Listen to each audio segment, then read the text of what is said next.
Oye. Salam alaikum. Waalaikum salam. Warahmatullahi wabarakatuh. Rumade. Wow.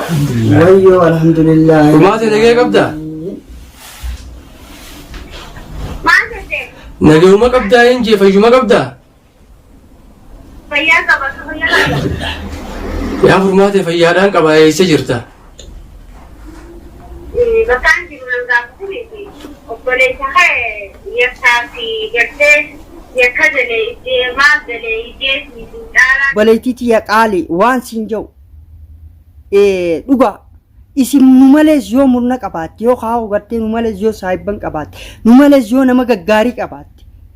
nutis nama keetirraa tokko nama si hojii dhaabbachuu jiru afaan qofaa dodoo hin taane. Afaan eegamuudhaaf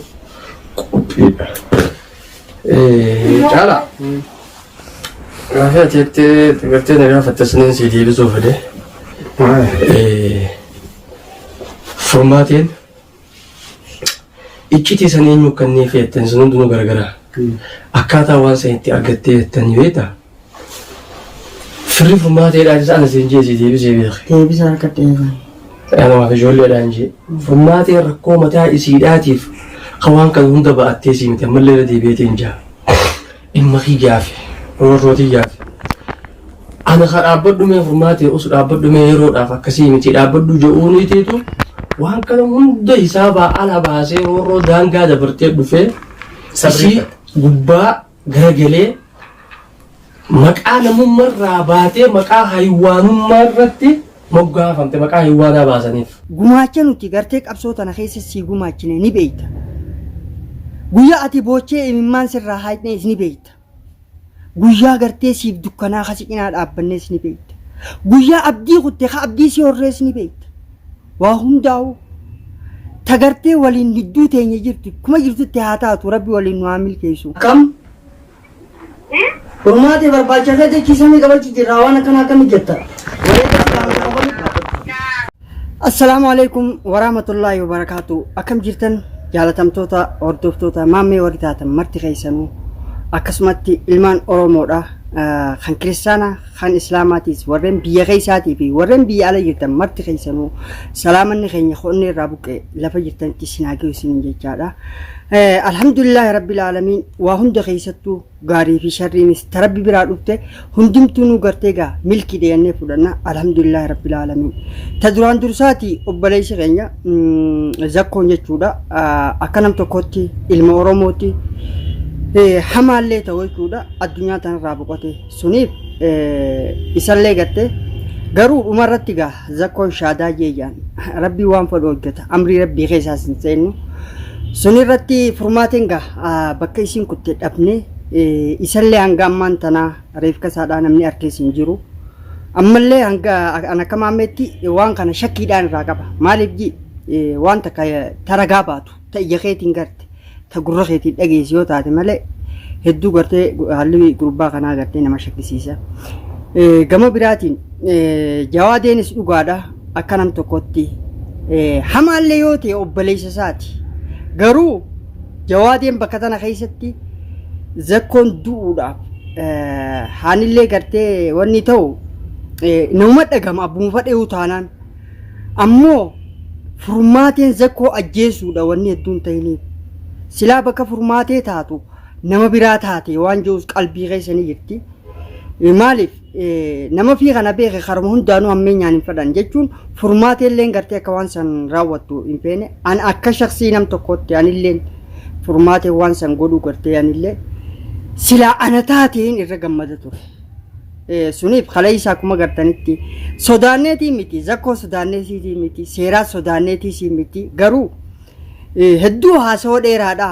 haasoo dheeraa haasoon san keessatti jawaadeenuu maal baha maal ja'a dhiiroo maaltu itti dhagahame qalbii isaatti dhageeffachaa isaa dhageeffachaa fayyadaba gubbaan fayyaan biraa itti dhuftee jechuudha innillee gartee haala golgola takkaa gubbaa jira akkasumatti gaa waa hunda gaa tarabbi biraa dhufte silaa ilmi namaa kun beeki gaafa dhalatee du'ee jira guyyuma dhalattee guyyaa kanaa duutaa haala kanaa duutaa waan akkanaas mudataanis barreeffamtee jirti ammoo rabbiin daandii irra caalu karaa irra khayriidhaa rabbi nu haa filu خاتمان لربين قرتي هندو مخينيا وخاتماس ربي نواتولتو ورا قرتي من لما ملكاو ربي نواقود خون هندي واني قول الجروب نتي لبو نما باسو يو خاو نما جيسو خاني روري سودون تاني وقوم ربي تي حقني حق هاتو شري هات عبتو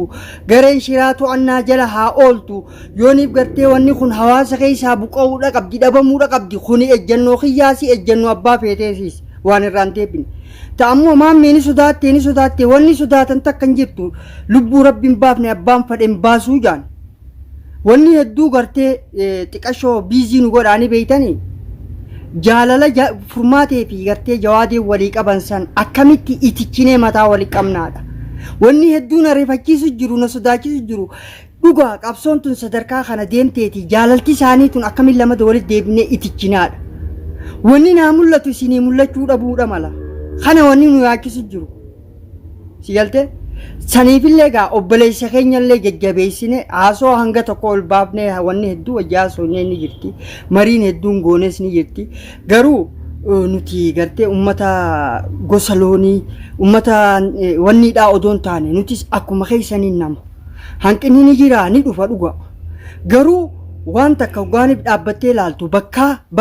bakkaan gartee ifiifadhu ati siin fadhuudhaan qabu yoonif dhugumatti furmaatee fi gartee jawaadeedhaaf roorroon feene jechuudha roorroo ifiin hin feene jawaadee fi furmaateenis hin fadhin suniifuu jaalatamtoota keenya wanni takka ammaas gammachuu wanni nu gammachiisu furmaateen lubbuudhaan ni jirti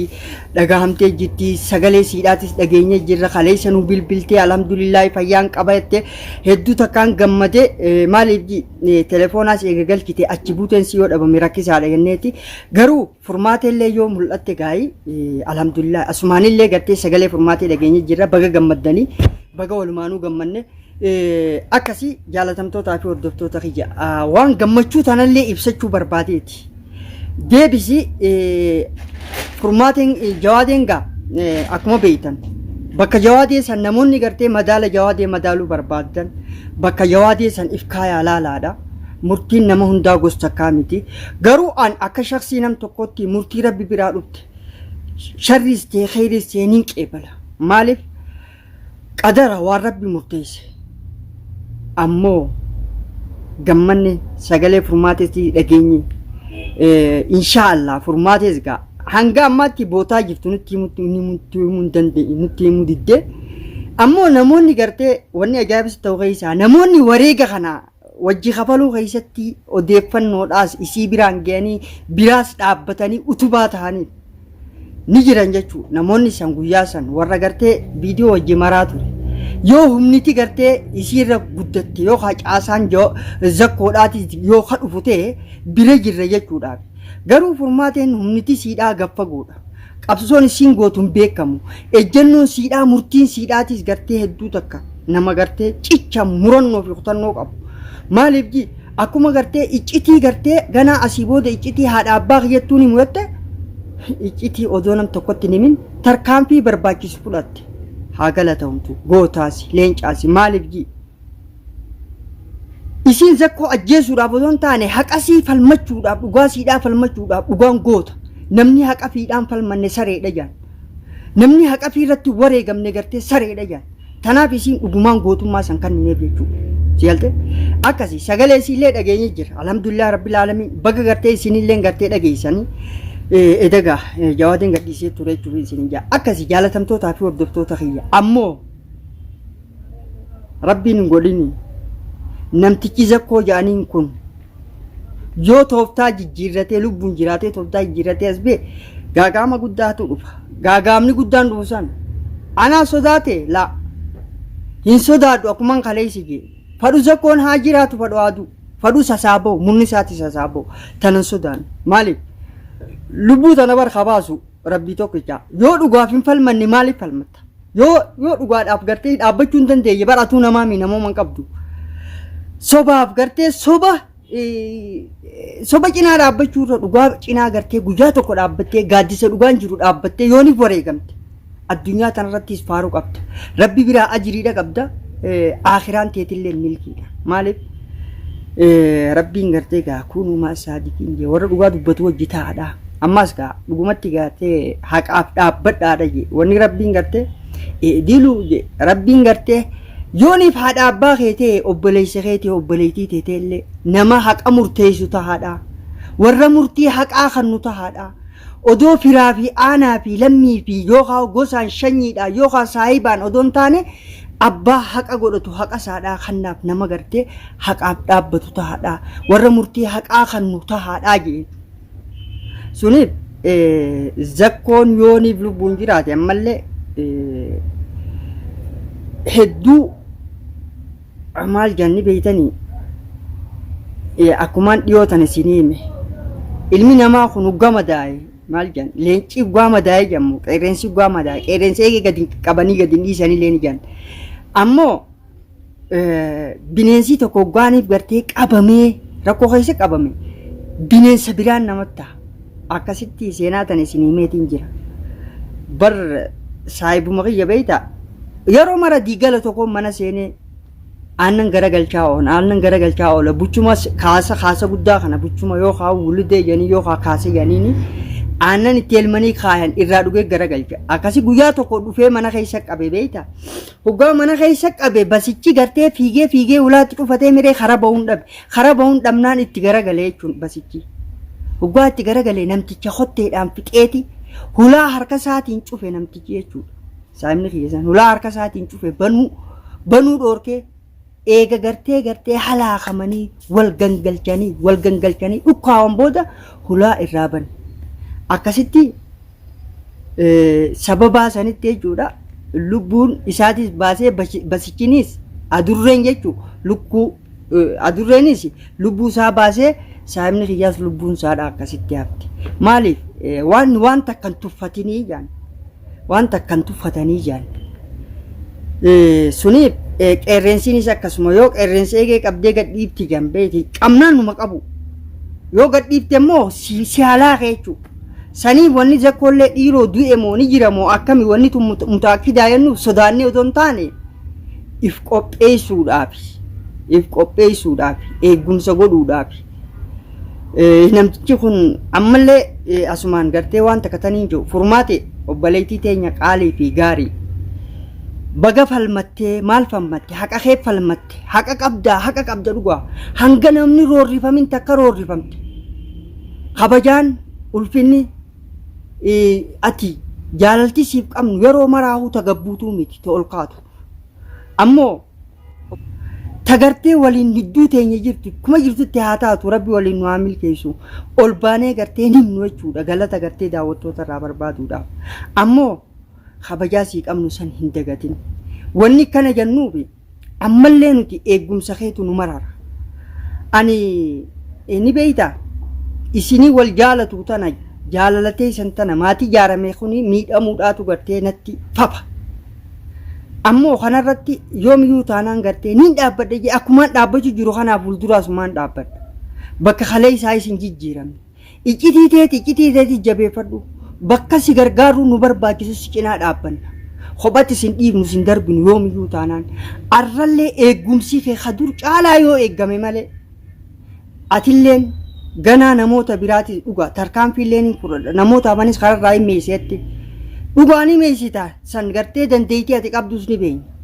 ammoo eegumsa keetu dirqama ni barbaachisa yeroo kanatti si cinaa dhaabbachuu barbaachisa ammallee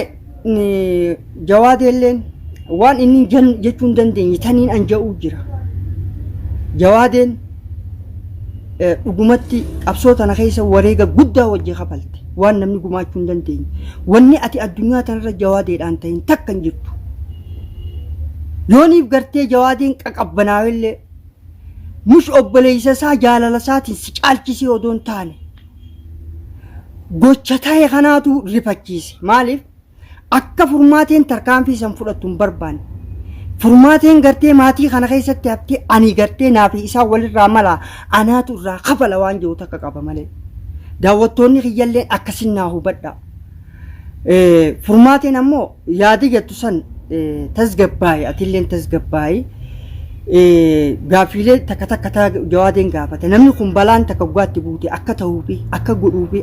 waan ta'us adda wallaala yoon afaanillee gartee wal duraa mimmilige dhugumatti gartee hanqina sallaaltee keessatti jawaadee irra haala jiru kanaan jechoota inni haasoo keessaa tokko fudhattee irra dibin godhin haalli kun gartee ati nama gaariidha haalli kun sirraan tolu obboleettii tiyya qaalii nu dhiyaadhu bilbilallee gartee gaa inshaallah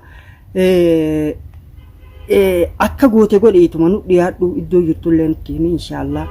wajji tarkaanfannaan siin ja'a dhaamsa gartee ansii kaayee kana dhageeffadhu jawaadellee haala hamaa keessi jira gaagaama hamaa keessi jira akka inni itti oolee bulu jiru quban qabdu waan inni firraan eeginiin mataa gubbaatti gadhufe wanni dhufe sammaan du'a zakkoo qoboodoon taane tarkaanfii ati fudhattees anaaf fudhatamaa kana fudhatti gamuma fadhettu wareeganaa kafalaa ijoolleen tun anaa miti namni isaan barbaadanii isiidha barbaadanii isiitu haadhatee fi akka haadhaatti tajaajilu jira arra ijoollee tana gartee bakka furmaateen buutuuf san anuu bu'uu hin dandeenye kaniin abbaadhaa jechuun jira suntu itti dhagahama sunumaa fi hangana jee yoon jechoota kiyya keessa dogongorallee dhiifama naaf godhaadha yoon xiiqii keessanillee dhiifama naaf godhaadha anis obboleessa keessanii laafaa keessanii na sirreeffadhaadha akkasumatti na gorfadhaan isiniin jaa hanganumaan isiniin jaa wassalaamu alaikum warahmatullaahi wabarakaatuh